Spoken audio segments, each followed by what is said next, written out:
One, does the conviction of Hunter Biden prove there's no such thing as lawfare? Does it prove that it's not rigged, the justice system? Plus, what's the ideal height for men? We go off the walls, off the rails with Pete Hegseth.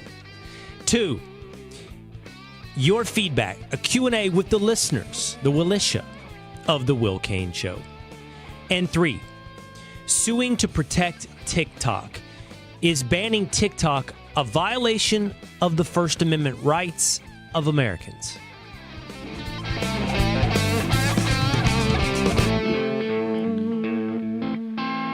It is the Will Cain Show, streaming live at foxnews.com, on the Fox News YouTube channel, the Fox News Facebook page, and always on demand wherever you get your audio entertainment, at Apple or on Spotify. You can also subscribe on YouTube.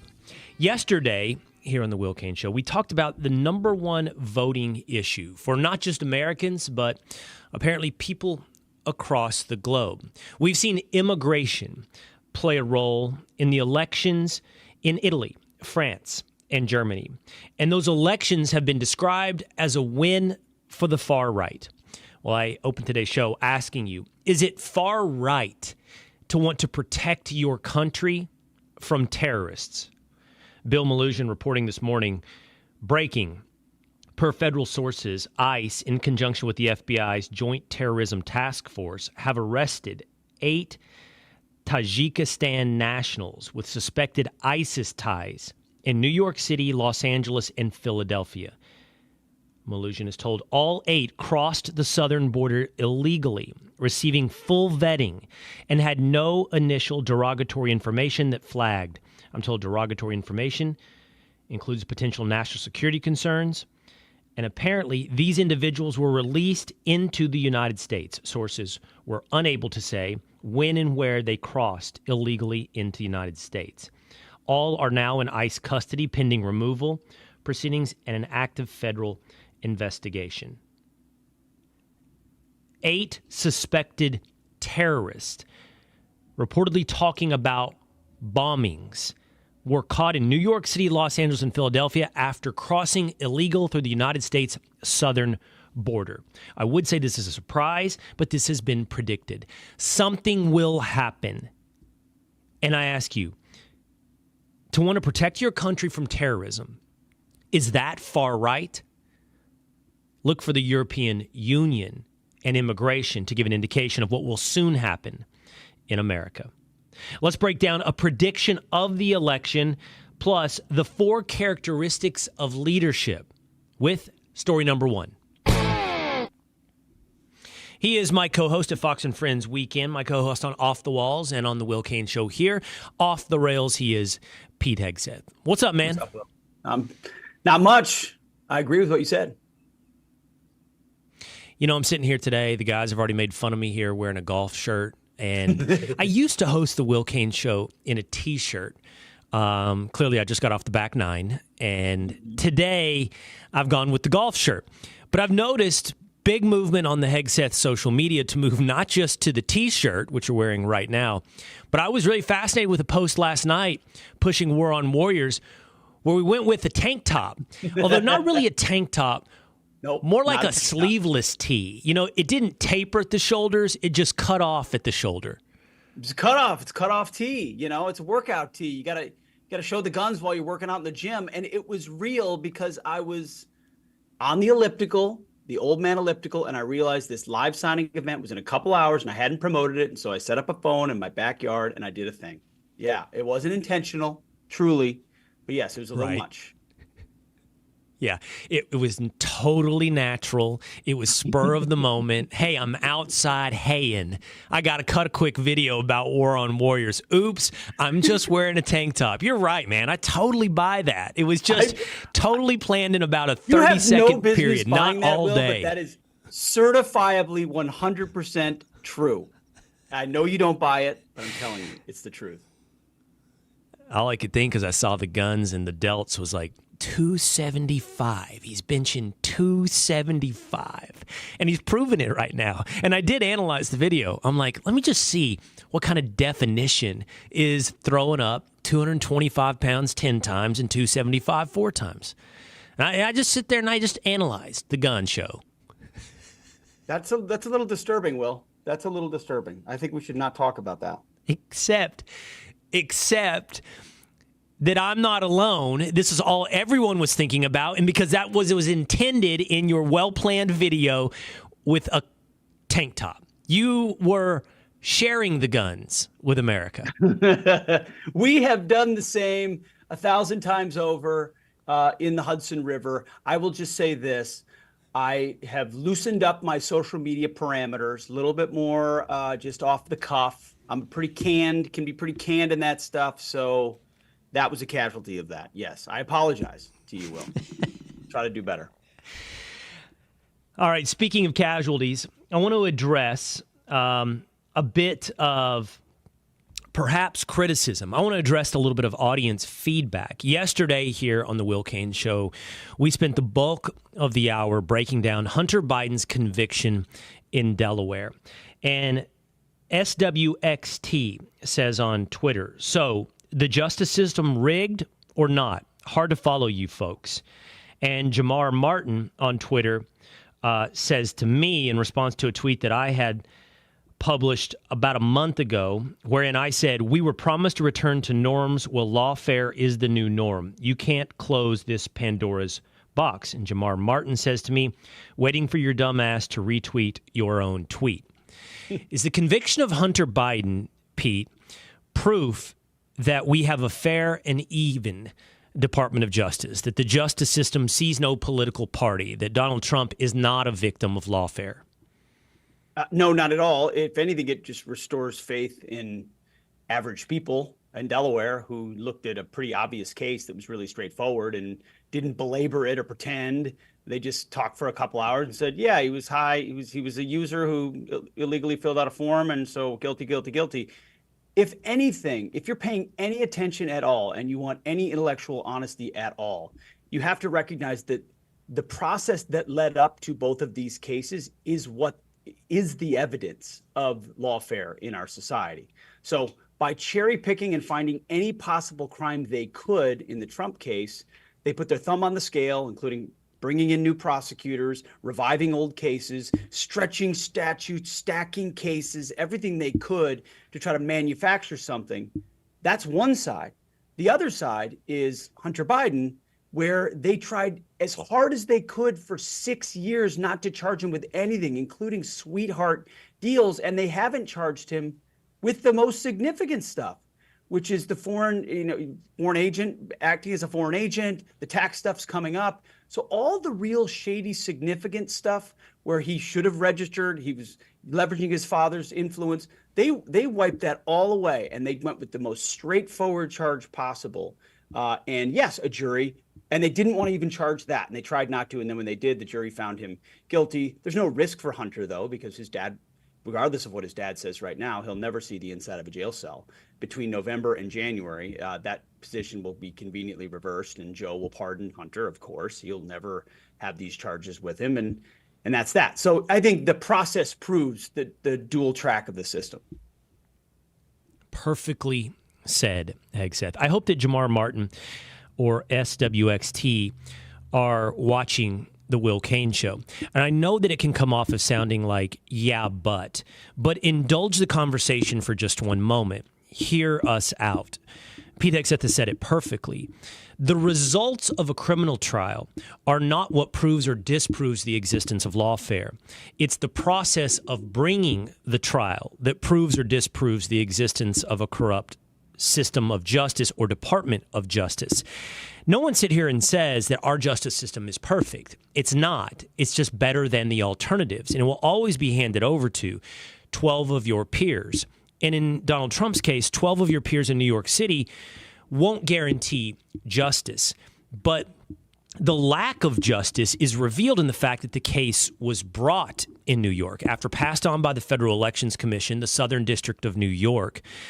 After it was passed on by federal prosecutors, it was handed over to a jurisdiction where this had never been done before. This type of case, literally, in all of jurisdictions across the United States, had never been brought, but it was brought in Manhattan by a district attorney in Alvin Bragg that a lot of evidence points to, coordinated with the Department of Justice. And the outcome, as we talked about, wasn't the point of that trial. Yep. It actually wasn't necessary for convicted felon Donald Trump. But the case itself, tying him up in trial, painting him in ugly pictures in the media, and taking him off the campaign trail are the evidence of lawfare. In Hunter Biden's case, the process also is revealed, Pete, because I think what has been swept under the rug is he was offered this incredible plea deal that was going to wipe away his tax aversion case. I don't think it wrapped up into his child spouse or his spousal support case, but it also would have wiped away this gun charge. It would have never seen the light of day of a courtroom, but for one judge who was appointed by Donald Trump who said, well, this is rotten. This plea deal stinks, and allowed it to go to court where Hunter Biden had to face a jury of his peers. And I just think you've said it perfectly. It's not yeah, buts or, equivocating. It is when you talk about lawfare and you talk about the weaponization of the Department of Justice, what you're talking about is process. Yes, for sure. And it's the extraordinary versus the ordinary. And if they could have used the ordinary against Trump, they would have. Remember, what do they say famously? They got Al Capone on tax evasion. Like if they could have found anything on Trump, they would have brought that lock solid case against him, but they didn't have that. So they made up the extraordinary extrapolations and touted that out as justice. And they avoided everything complicated with Hunter and went with the straightforward and ordinary, which ended up being an easy slam dunk case, but it was the lightest case that they could possibly bring. I want to talk to you about leadership. You bring to this appearance into your life many examples and experiences where you can analyze leadership, notably your experience in the United States Army. A German general named Kurt von Hammerstein-Eckward came up with a prism for leadership. Pete, he said there's 4 characteristics, and all people embody at least 2 of these characteristics. He said those characteristics are as follows: clever or stupid, industrious or lazy. At any given time, you're on a matrix with those 4 characteristics. And he laid out the combinations that lend themselves to leadership. He said the following. He said, stupid and lazy is somewhat harmless. Those people can only do so much damage, and in many cases can be led and given small tasks to execute. He said, clever and industrious are the people that you want to mark for the general staff. They get stuff done. Put them in high positions of people that get things done. He said, clever and lazy mark for the highest levels of leadership. These are material, for example, for President of the United States. He said these people will focus on efficiencies and not concern themselves with the busy tasks, and they are therefore qualified for the highest levels of leadership, clever and lazy. Stupid and industrious are the most dangerous individuals out there. They cause catastrophe. They lack self-awareness. They get things done, and the things that they get done are damaging. In your experience, Pete, how does this matrix work of leadership? First of all, hat tip to the Will Cain Show for the B block being about von Hammerstein from 1933 and his leadership qualities. It's impressive reach that you have here. The story that you sent me to is from the Green Notebook, by the way. That's a tip to the Green Notebook young officers carry around in the military. I have a bunch of them. I'm not familiar with this matrix. I don't think it doesn't include a virtue box. So I think this is sort of all amoral or avirtuous in a certain sense. But I think he's pretty spot on where you would want to put people. The problem is there are a lot of stupid, industrious people across all organizations, not just the military. I know this is pertaining to the military, and that's where foolishness comes in. Like highly efficient, foolish people peddle things that other people fall for and makes for a really bad result. Stupid and lazy can be pretty useful in certain situations, just because you give them a straightforward task and they'll execute it. Some of my, stupid and industrious though can be really useful in a military context. Because if those guys are great squad leaders or they're great team leaders. They don't have to reinvent the wheel here. There's the tasks you have to get done are pretty simple tasks. You don't have to be a brainiac, but if you're good at them, you're going to be really, really so dangerous. Could mean deadly, meaning deadly to the other guy, because they're very good at the simple tasks that they're left to execute. So I sort of I would flip that category a little bit. I don't know. Yeah, the general staff, if they're smart and will work hard, that's your staff weenies. You need them. They're the ones that do all the stuff, and then they give it to the lazy guys to execute. So it's kind of interesting. I just need to know how you stumbled upon this. That's kind of the real story here. Well, I don't think it's limited to the military. And by the way, for more on leadership in the military, go check out War on Warriors. It's a best-selling book. It's been out for about a week and a half. It's Pete's book. And he, of course, wrote a bestseller called Battle for the American Mind, talking about the American education system. He's taken on another of the institutions in America, the United States military, which he has direct experience, and he's talked to men who are at every level, sometimes anonymously, and I know he's heard from a lot of them after the fact. If you really want to know about what's going on in the United States military and how it represents a true existential threat to America, check out War on Warriors. But I don't think this is limited to the military. I mean, this is leadership in general. So, I actually struggled. I think it's interesting, and I like simplifications, and I like matrices. But I got to thinking, well, what is Joe Biden? Like, which of these two characteristics does he embody? And, I mean, I definitely think, I know this sounds partisan, and we'll actually do Donald Trump. But I think that Joe Biden is stupid. I don't think he is necessarily clever, although for decades he was capable of working the mechanics of deal-making in Washington. But I think there's ample evidence, even when he was coherent and not senile, that he wasn't the brightest bulb in the Senate. Yeah. I think that's an opinion, not just from a partisan perspective. I think it was an opinion that was shared by Barack Obama. A lot of people I think that's pretty felt clear. that way. Barack Obama was not overly impressed with Joe Biden's intellect. Industrious versus lazy. Like it's hard now because he's so old and tired. Like that's not the same thing as lazy, right? So I don't know.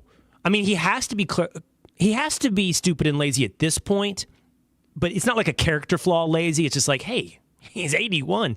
So I don't know where he was in his prime, but it's somewhere between stupid and lazy and stupid and industrious. Yeah, I think you're right. It's clearly he was effective navigator at some level. It doesn't mean he had a bunch of smarts, but he knew how to play the game, which politics doesn't mean industriousness in politics doesn't mean you have a lot of utility or usefulness anywhere else. You're just good at manipulating and maneuvering and posturing inside institutions to be the next in line or to get the next vote or to he was elected so young. He was elected when he was 30, I think. And so in a relatively safe seat in Delaware. So here's a guy who didn't have to worry that much about re-election, was super young, and so that's a novelty in and of itself. And if you can leverage kind of being one of the first, the youngest, the up and coming, then you focus on foreign policy, which is always what he tried to do, but that was clearly ambitious. You do that because you're from a small state and you want to be seen as someone who can work on the global stage. He was running for president as soon as he was able to. So this is not a guy who's lazy. I think he's a guy who's probably, ready to maneuver, which would put him in the dangerous category, which is sort of exactly what we're seeing now. I guess you could have predicted the fact that getting elected was the most important thing. And so once that happened, he was going to cater to whatever constituency would sort of keep him there. And that became the far left. I don't know. You trace back he had to have worked hard in the political context to get where he got, considering how many times he ran. So at one time, stupid and industrious, and now stupid and lazy. And it's again, I don't think that's lazy as a character trait in his case. I think it's just a matter of fact because he's tired, man. He's tired. Let's do Donald Trump really quickly. Now, if we're being real, and we should be real at all times here, Donald Trump's critics would definitely describe him as stupid and industrious. I don't think anybody could make the argument that Donald Trump is lazy. That would be a very hard argument to make. Yeah. I think so. Therefore, they would describe him as stupid and industrious. Now, his fans, and I do think anybody that watches Donald Trump over time has to come away with, this guy's not stupid. And he's proven over time that what he says in, let's say inartful or unpolished ways is proven out to be true over time. I'm sure he's not batting 1,000, but we could go back to COVID, and most of his proclamations on COVID that were dismissed as stupid turn out to be true. Whether or not famously, for example, the death rate, where he said, it's way lower than what predictions were, and he ended up being right on that. But I think that he's a guy where his critics will say stupid and industrious, and his fans will say clever and industrious. I think that's a proper characterization. I don't know where instincts fall into that, but this just feels like a guy with his own set of instincts, which I do think inclines heavily toward being clever, understanding, reading rooms, reading people, reading situations, understanding power dynamics, leveraging them for your own benefit, whether it's in business or in politics. Like, it's pretty hard to argue over the last 20 years that anyone's been, especially since he's entered the political arena, but even before that, in the sort of creating an image and building a business and building a brand, you can't do that if you're stupid. You can't. Again, these are oversimplified, but here's the thing. He would be industrious and clever in my mind in this matrix, but I wouldn't appoint him to the general staff. He's not a worker bee in that, the general staff is full of people ready to plug and chug. He's certainly more on the side of, appoint to highest leadership posts, but he's not in the lazy box. So I don't know, that's where these simple matrices don't really break down, because industriousness might not be the right word for him, though. He's sort of, if you're an entrepreneur or if you're a brand maker or a market maker, you're not lazy, but you're not industrious. So he's definitely in the top left quadrant of this, but it's unclear. I wouldn't want him on a general staff just because. All right, we'll return to politics in a moment because I want to address some of the latest predictions, the prediction market for president between Biden and Trump. But so, Pete, I was Googling yesterday. Let me tell you what my Google searches included. How tall is too tall for men? So my sons went to the dentist yesterday, okay? And okay, here we go. Little did I know, they take your height at the dentist, okay? This is what we're coming in at, all right? This is what we're registering right now. The oldest son, who is 16, will be a junior next year, is 6'4". That was going to be my guess. 6'4". He's tall drink of water. He is. He's a tall drink of water. And I grew through my first year of college in height. It starts to slow down, right? But I bet from where he is to freshman year of college, I might have grown. I was a late bloomer, so I think he's growing sooner than I did. But I wouldn't be surprised if he's got another inch and a half of growth to go, putting him in the 6'5" to 6'6" range, right? Maybe, maybe not. The younger son, Pete, who's 13, came in at 5'10", and you're like, okay, but it's kind of hard to understand 5'10" at 13. It turns out his brother at 13, who's now 6'4", was 5'8".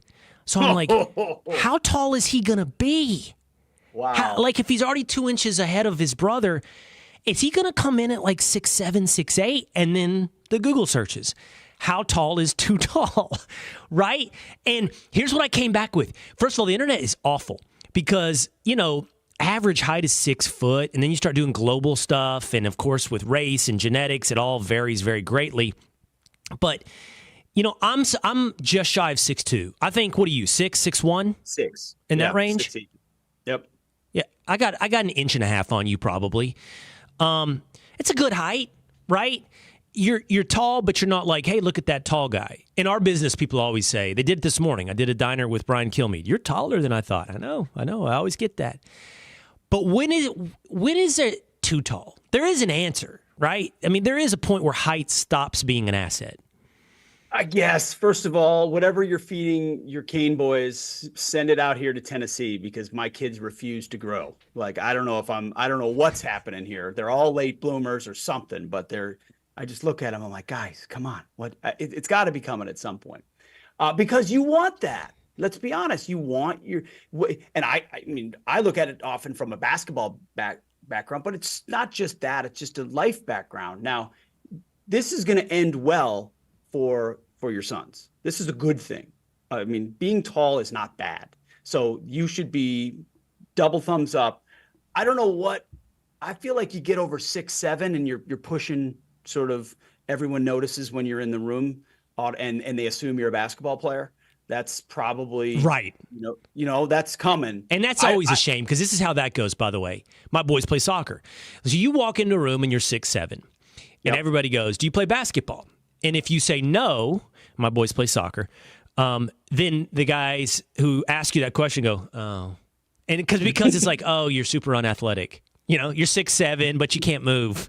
Like, that's the immediate, you were the goof, right? You're the big oaf.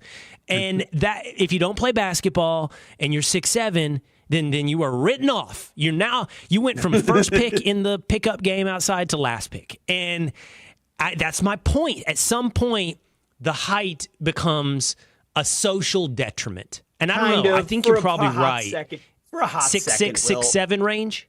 In college for a hot second. But then after that, they're successful, strapping young men with broad shoulders, and they're tall, and everyone thinks they're good looking, and it goes well for them. That's why they'll have to push through a few awkward years where that is used against them, but eventually they're golden. I used to think 6'6" was perfect because that was Michael Jordan. I thought, wow, that was now I've kind of narrowed it on, I think 6'3" is just right there. You're pretty much there. You're not too tall, you're tall, but your head above the retin.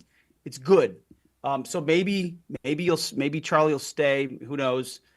Sounds like Wes might be a 7-footer. You might want to get him in the gym right now, because if that's the case, you could leverage that's the whole point. Like, it's kid. also about proportion. It's really hard to get the right proportions when you're 6'8". You know what I mean? Like, if you start combining height with weight, like if you're 6'4", you need to be coming in.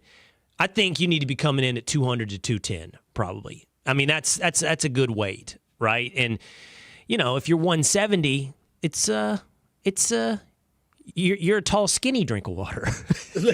Let's just say you're playing with blessings right now, though, because I could be looking at 5'6", 5'7", 5'4" at the pace the Hegseths are going right now. So, but a legit You'll conversation.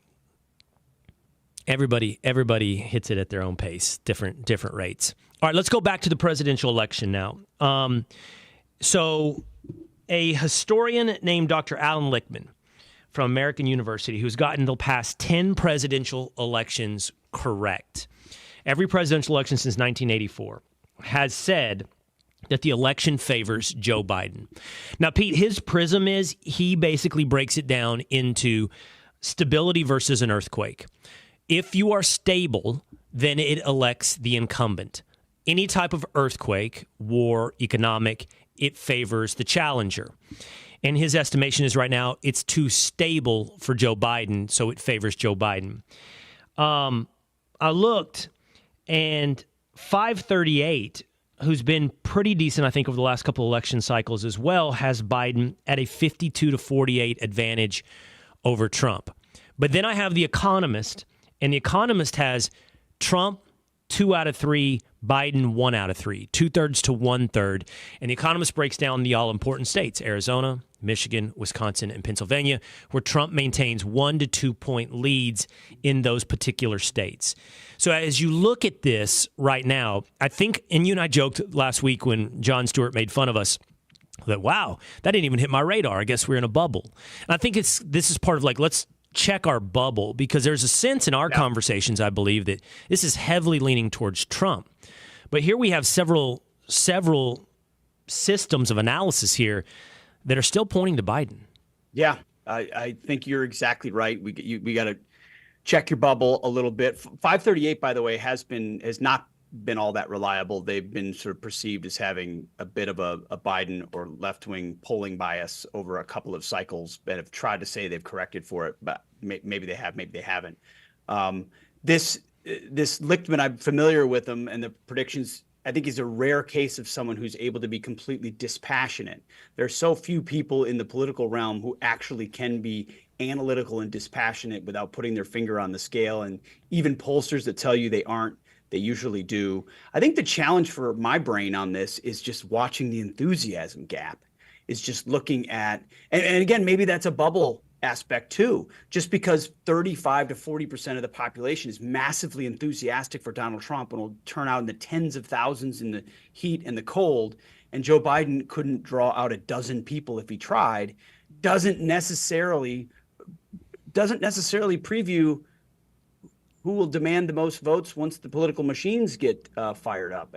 I do think, what's the top story on Fox this morning, at least from what I saw, was these 8 ISIS guys that came to cross the border illegally and were vetted and still released into the country, are now being arrested. It depends on how much regular Americans view stuff like that as destabilizing. Not an attack, which could happen, which no one's wishing for. That would, of course, destabilize everything. No one wants that. But just the perception of an abdication of our border and our responsibility as this is panic button time. Like we really end the economy on inflation, which, it has a slow burn effect on people. I don't know. You're right. In the last probably week and a half, I've been looking out at the universe after, maybe it's just after the conviction, and saying, while there hasn't been a huge shift, maybe the polling suggests a point, half point toward Biden, but this leveling out, considering everything that's happened, is scary in and of itself. And it's going to be close. I don't care what anybody says. I'd like to think it's going to be the type of place where Trump can compete in all these unconventional states, and maybe he will. And the power of his message and the terrible policy of Biden would suggest that. But I think our recent track record says this is going to be a nail biter in the end. I struggle with that enthusiasm gap like you.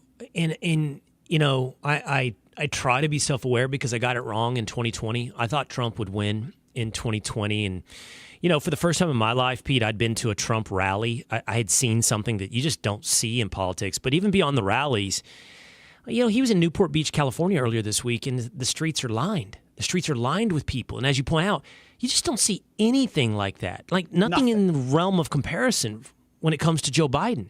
And so you're like, well, is what I see so stuck inside of a bubble? Is what I see so different than what I read, like these polls that I just read to you, that I just am not seeing or hearing this majority of Americans that could reelect Joe Biden? I don't know. And to your point on like this ISIS story, I do think there's something to this analysis of stability versus earthquake. And when you get an earthquake, you think it has to be acute. And so a huge drop in the stock market and a follow-on recession or a war out of the blue. But can an earthquake be a slow build earthquake? Because I think this is what I talked about yesterday on the show. When you analyze what happened with the European elections and you understand that immigration is the issue that's pushed everyone. And there's no particular terrorist attacks that would have provoked a voter reaction in Europe at this point, just a slow build of a loss of jobs, a rise in crime, a loss of culture. So can you have a slow building earthquake? Because if the answer is yes, you are having that in America as well. And it played a role in 2016 with Trump. Yes. And I think it's going to end up being the biggest issue in 2024. I think you're right. I mean, 2016 was a slow build earthquake. You had Brexit was the precursor to Trump, just like you saw in some of these European elections. There's no doubt. So it's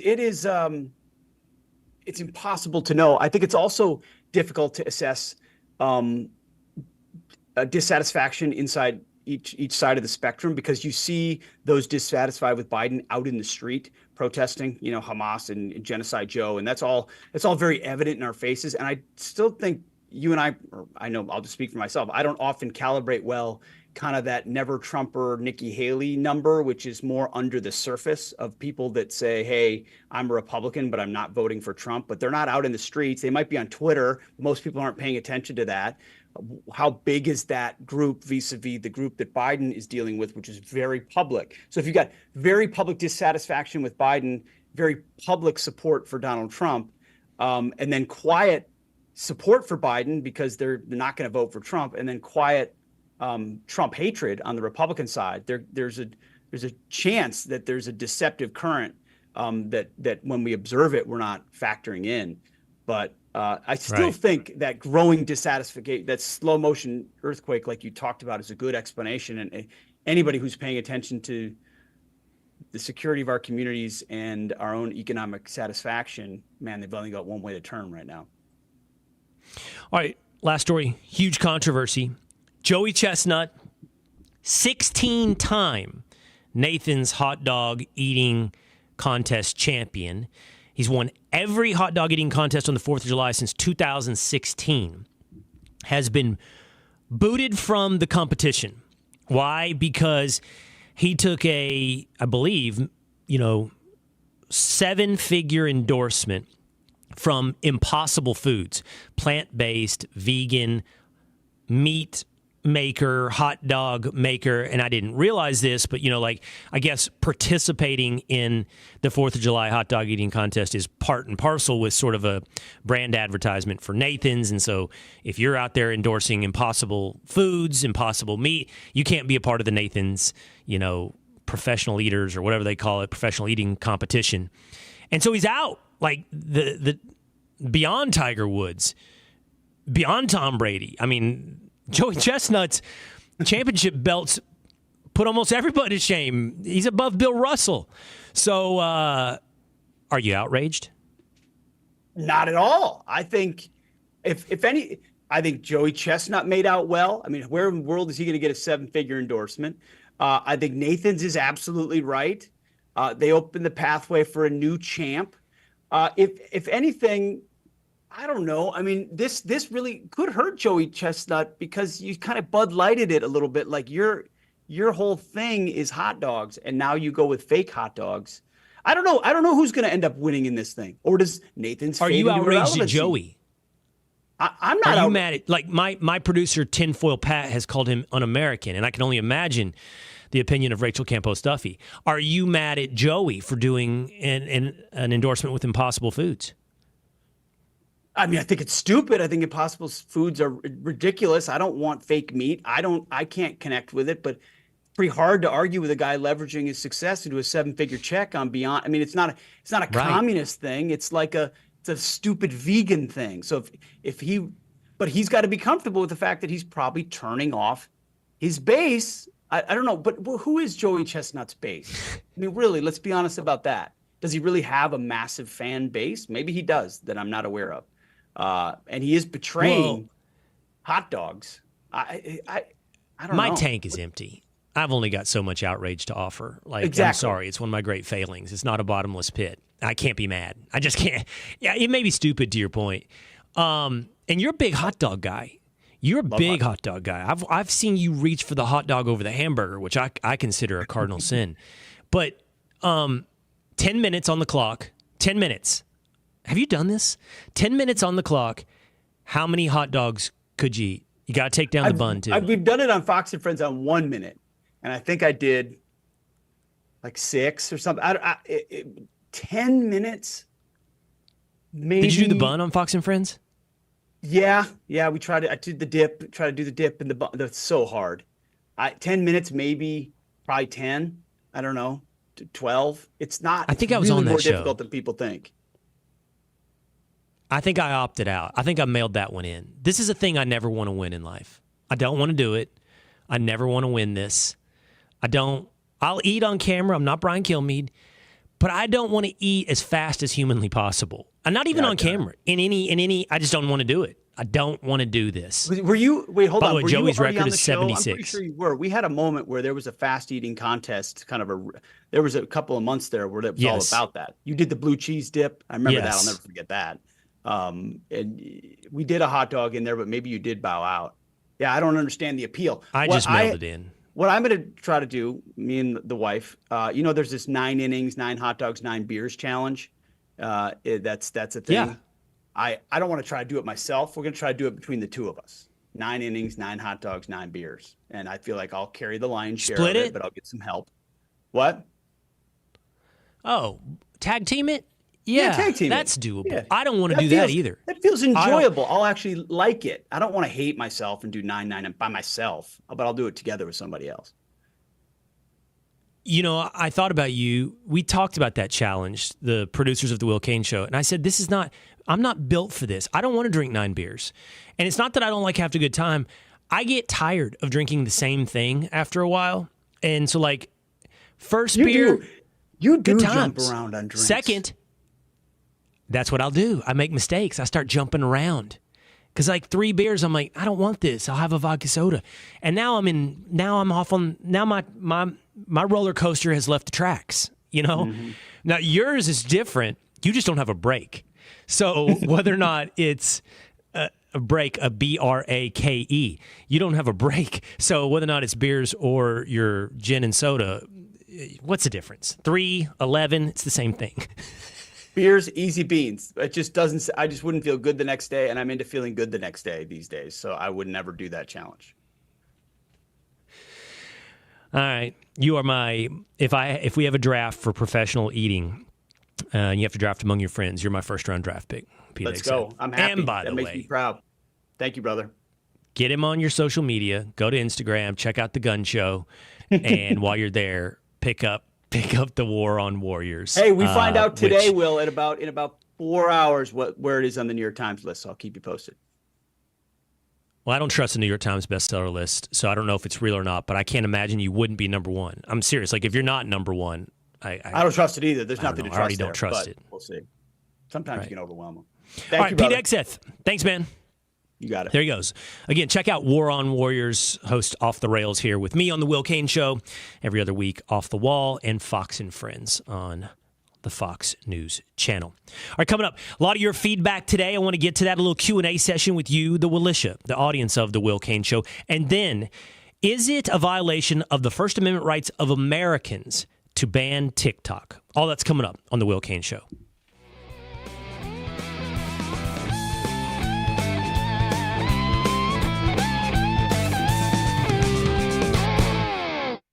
You know, if you look at any poll as we approach this 2024 presidential election, if you look at the list of concerns for Americans, number one is almost invariably inflation. And it's really no wonder why. I mean, in the last 18 months alone, the cost of groceries and basic necessities for a family of 4 has gone up $11,000 a year, as would be the case when you print money like a drunken sailor.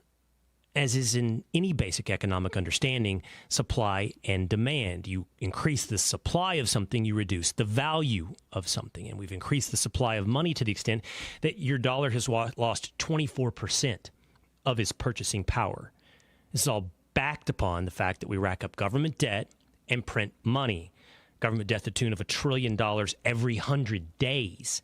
So what can you do as this decreases the power of your own purchasing power, decreases your own family's ability to survive? Well, you can do what people have done really honestly for centuries, and that's invest in hard metals, invest in the longest store of value, invest in gold.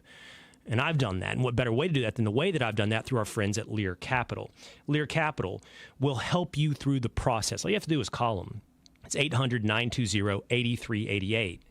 Or go to learwill.com, LEARWILL.com. They'll help you convert your 401k or your IRA. They'll help you step into the longest store of value in human history, gold.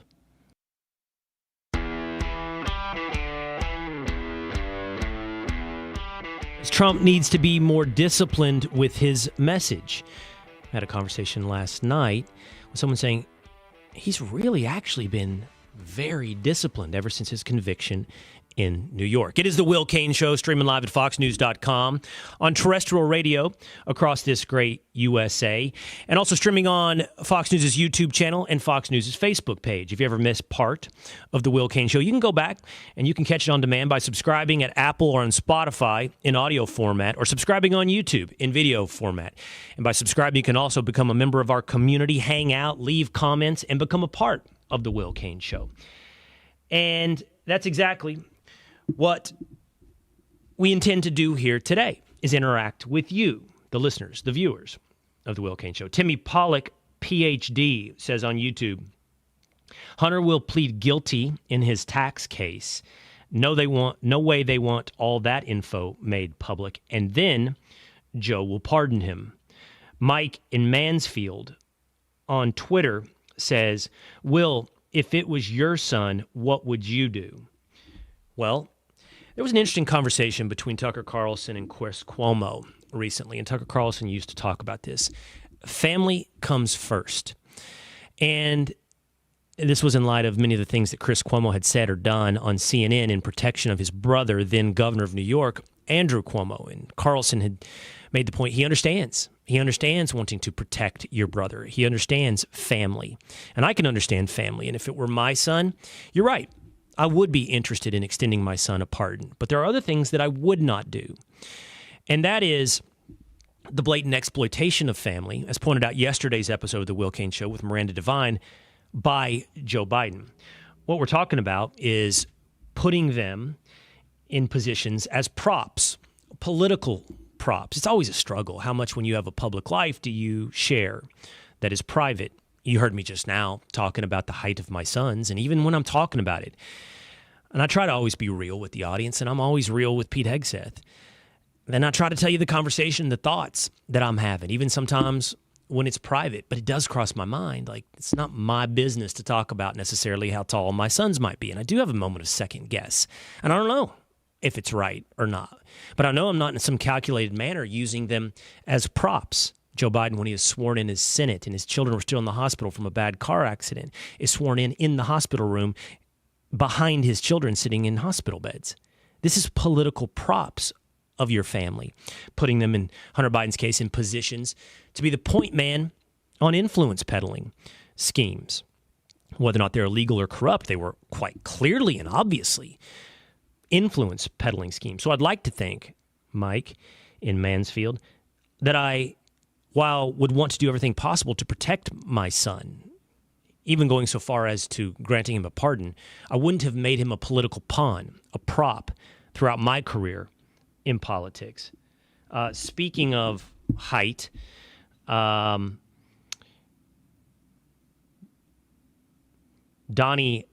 Stetcher on YouTube says, "That's cool. Hate on the short people, you guys. A little more division because there just isn't enough. You two are just a couple of actors to me." Well, Donnie, I don't remember saying anything about short people or hating on short people as we were talking about what is the ideal height of men. Now, hear me out for a minute, Donnie. I don't know how you pick up that we're actors, because the one thing I'm trying to be is 100% real. Do I hit the bullseye every time? I don't know. I can just tell you that's where my aim is. But I just think maybe, and if I'm being real now, Donnie, that the fact that I never mentioned anything about hating on short people, that I only talked about what was the ideal height, that you're a little sensitive about something. I don't know, like every time somebody talks about tall people you have like a complex, you know? Nobody talked about you and you being short. Nobody hated, nobody caused any division. We're not working on the tall-short divide. So I don't know, maybe it's, striking a chord. Maybe you have a complex. I don't know. Donnie, a Napoleon complex. Luke Walker says, truthfully, this trial wasn't lawfare. It was obfuscation of what other crimes Hunter has done, which are much bigger. That's what something Pete Hegseth pointed out. That is true, that the real allegations regarding Hunter Biden are left in the rearview mirror. They're not there. This became the everything. And then finally,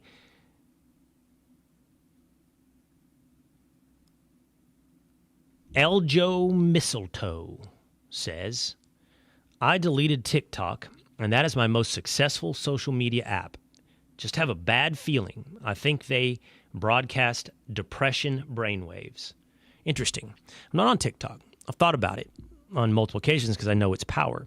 The question is TikTok manipulation by a foreign adversary, the Chinese government, that should be banned in the United States? Or maybe for somebody like Eljo Mistletoe, should you have the choice? Is it part of your First Amendment rights? Well, let's talk to someone who is suing the Biden administration over their ban on TikTok. Is it a violation of the First Amendment rights of Americans? That's next on The Will Cain Show.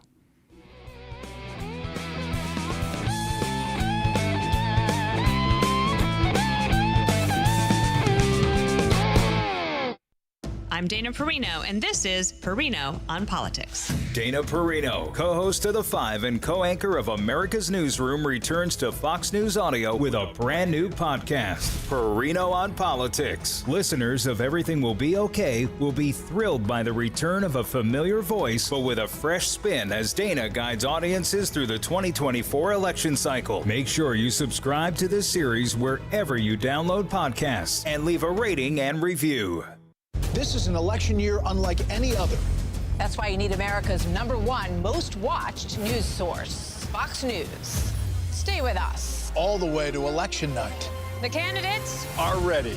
I believe in America. I believe in you, the American people. We will fight for America like no one has ever fought before. Americans across the country are ready. And so are we. This is Democracy 24. Your freedom, your vote. Fox News. America is watching. The world of business moves fast. Stay on top of it with the Fox Business Rundown. Every Monday and Friday, Fox Business reporters, anchors, and hosts will bring you beneath the stock market speculation and boardroom drama to tell you about the biggest business stories of today. Whether you're on Main Street or Wall Street, Fox Business is invested in you. Listen to the Fox Business Rundown every Monday and Friday at foxbusinesspodcasts.com, Apple, Spotify, or wherever you download your favorite podcasts.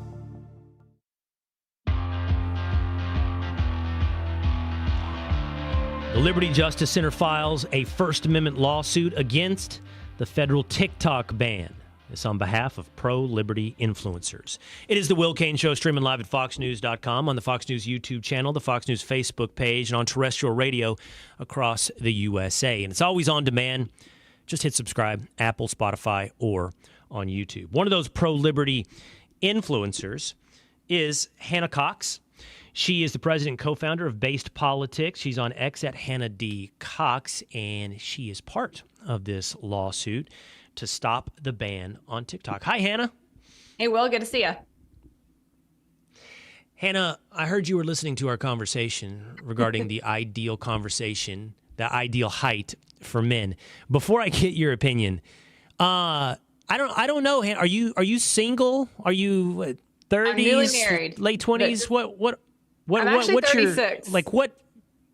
36. Wonderful. 36. Single or married? Just got married last month. Okay. So not far removed from the dating Not at pool. all. So No. where you might be making some of these judgments. What's the ideal height for men? I'm tall. so I'm 5'7". So what is it? I think you have to take that in consideration. My only beef with this is the really tall men always want short girls. So there's, I don't mind a guy being 5'11", 6 foot tall. That's 3-4 inches taller than me. That's, ideal. I don't think you need a whole lot taller than you. It's more about the fact that there's not enough of those guys in that range for the tall girls. That's the problem. Well, the predicate for this conversation, the reason we had it, is how tall my sons are on track to be. Is there, though, this is the question, Hannah, is there a height where all of a sudden you're like, no, he's too tall?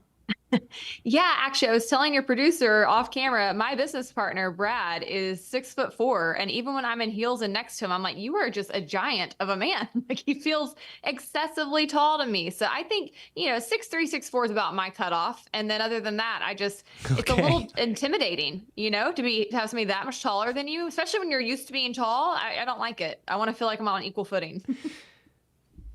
Uh-oh. We're pushing up against that ceiling here in the Cain household. All right, Hannah Cox here on the Will Cain Show. She's with BASEDPolitics, and BASEDPolitics is connected to the Liberty Justice Center, who has filed this lawsuit against the federal TikTok ban, arguing it violates the First Amendment of rights of Americans. Now, make that case for me really quickly, Hannah, because the response, which I will offer up today from many, for example, on the right that support this ban, is that you don't have a First Amendment right as a foreign entity. The Chinese corporations, ByteDance, don't get the privilege of the First Amendment. So you can effectively do this to TikTok, but you're arguing their customers do, and it affects their customers, the users of TikTok. Yeah, I think it's important to remember when we talk about speech, you have a free right to speech to say what you want, but you also have a free speech to hear the speech of others. You have a free right to information. That is what is really so essential about free speech. In a democracy, in a free country, you need access to information. You need the ability to hear the thoughts of others, to share your own thoughts. And so when you look at platforms like TikTok, yes, it has a foreign owner, but there are many media companies that have foreign owners operating in our media landscape. And I would argue that they're important. Americans have a right to hear the media and what's being said in other countries. I think it's really only dictatorships and communist countries like North Korea where you see them interfering in that flow of information. And sometimes there's propaganda in that. I would say there's propaganda on RT, there's propaganda in the BBC, there's propaganda in our own media. People have to learn how to discern that and how to figure out what is right on their own and to intercept speech that's better and makes different arguments. My company, BASEDPolitics, has been operating in this space for the past 3 years. We believe firmly that you've got to meet people where they're at, where they're consuming information. And the fact is, a lot of Americans are getting their information on TikTok, 170 million of them. And it is far from just an app where people are dancing or, showing off their latest cheerleading squad hit. It's actually a place where people are going to get information about their medical care, about nutrition, about their relationships. It's a self-improvement app. They're getting information on DIY. And from my company, they're getting information on free market capitalism and limited government, individual liberty. And we're reaching people on that platform that we simply wouldn't be able to get in front of elsewhere. Those users are not on Facebook. They're not on Instagram. They think those are dying, kind of embarrassing, chuggy platforms, if you will. So we have a right to be there and to spread that information. And I think the reason you see the Biden administration pushing so hard for this, and I would caution conservatives to be very, very wary about where this is coming from, because it's often caged as a war on big tech or a war on China, but it's really a war on speech and on your ability to get information. And they want to be able to control you. And the reality is what's happening on TikTok right now is not good for Biden. If you actually start listening to the conversations being had there, not even from just people like me who are a bit more right leaning, but from the left, they're mad at him. They're talking about war. They're talking about our economic system. They're talking about some of the policy decisions that have been happening over the past couple of years. That is what this is actually about. There is a fear there for them because there's danger in that. When people are able to actually share information, the government can no longer control the narrative, as we've seen them do with even our own social media platforms like Twitter and Facebook over the past couple of years. That's the real threat. And that's why Biden is so desperate to shut this down. Well, I'm torn on this. I have thought about at times joining TikTok because of, a couple of reasons. One, I understand its power and its reach, particularly among young users. And two, I've heard the argument made that, you've got to at least play on the battlefield. So if you don't go out there and share your ideas or my ideas, then all the battleground is ceded to other ideas on TikTok. And then actually the amount of censorship that's happening on TikTok isn't more egregious and perhaps even less than what you're going to find on Facebook or on YouTube. So I get all that. But then there's also, it's not just about censorship. It's about the algorithm, and it's about the manipulation of American minds, and that it is controlled. It is controlled. We know this by the Chinese Communist Party, and they are an adversary. And you pointed out that there's ownership of foreign media. That's true. This particular bill, and I know that words are what matters and everything, says for an adversary. Well, how do you define adversary? That's a real big important thing. But it definitely defines TikTok and the Chinese Communist Party as an adversary. And it wouldn't be wrong, Hannah. We know that to be true. So the question is, how much propaganda do we allow into the United States with free access to young minds?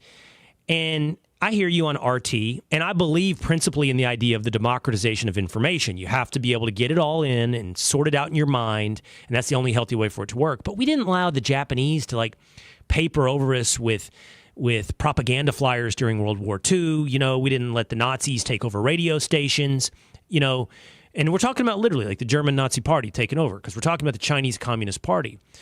So don't you think at some point the manipulation is so obvious and the damage so clear that we don't have to protect the Chinese under the things that we are designed to protect Americans, like the First Amendment? Yeah, I think there's a fair argument. And I think if there was actually proof of there being an actual national security threat, which I don't believe has been demonstrably true whatsoever. In fact, I think it's gone the opposite direction with things like Project Texas and their operations. They're largely housed here, and also just a number of Americans who are on their board, who are working in the company. I think there could be smaller approaches if there were real concerns that would actually probably be constitutional. This is a broad brush that they've gone after it. And, when you talk about propaganda coming in, yes, their algorithm might pick and choose what it elevates. But again, I'm pushing free market capitalism on there. I'm pushing Bill of Rights on there. I have openly criticized China. I've talked about gain of function funding in the Wuhan lab there. So to say that, it's merely propaganda, it's Americans. And real quick, Hannah, do you feel like you get a fair hearing in that environment? Do you feel like your content is turned up, turned down? Like, I'll tell you, honestly, I can feel that and see that on Facebook. I can see when content is turned down. I think that our interview, at the full airing of which 80 minutes with former President Donald Trump, was turned down on Facebook. I think the numbers don't lie. And so it's happening on other platforms. That doesn't make TikTok unique, but do you feel like your content, getting to get that liberty-based message out, gets a fair hearing on TikTok? Yeah, my experience with TikTok, Will, is very interesting. It ebbs and flows a lot more than other social media platforms. So I'll have some months where I'm just hitting gangbuster numbers over there. Nothing can fail. Hundreds of thousands to millions of views, and then some months where I'm not getting as much traction. And so, we don't know why their algorithm operates, how it operates, or why anybody's does, but I definitely think I get a fair shake there. I'll tell you, it's been easier to grow a platform there than it has on any other social media platform other than maybe Twitter, as far as just the number of people that you're able to get in front of and how quickly you can build an audience. And I also will say that as far as the actual video views there, I've gotten far better traction on TikTok than Instagram by far. I mean, I'm talking easily hundreds of thousands to millions of views on things like me debunking the gender pay gap, me pushing back on, the pharmaceutical companies and the kickbacks that the Fauci and his NIH and others in the government were getting from that. I mean, these are really important conversations. And so, is it that every single thing is going to succeed? No, content is a lot of throwing spaghetti at the wall and seeing what sticks. That's true on every platform. But, the content that I'm seeing on TikTok, it's that of other Americans. And so is there content that is antithetical to my views and I think to the Constitution on there? Yes, but that's the public square. We have to meet it where it's at and be able to debunk it and to be able to offer better ideas. And I think TikTok is as good a place to do that as any. I have not noticed any more particular censorship on TikTok or any more promotion of left-wing views than I do on our own media channels. Yeah, I'm concerned. Like, even in your description, I'm like, well, how much do we let the Chinese Communist Party own and dominate the public square? But then I remember, this is the way it goes. Like, Facebook dominates until it doesn't dominate. Instagram dominates until it doesn't dominate. And just because ByteDance, and TikTok is the dominant social media platform today doesn't guarantee we'll be in 5 years. And so we probably need to be really careful about passing laws to limit technology companies based upon some concern over their influence in the short term.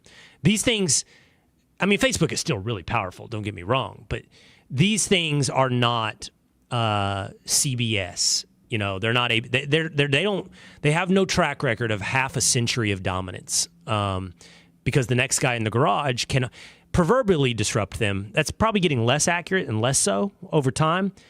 But I wouldn't say that TikTok has been crowned and we've given everything over to the Chinese Communist Party.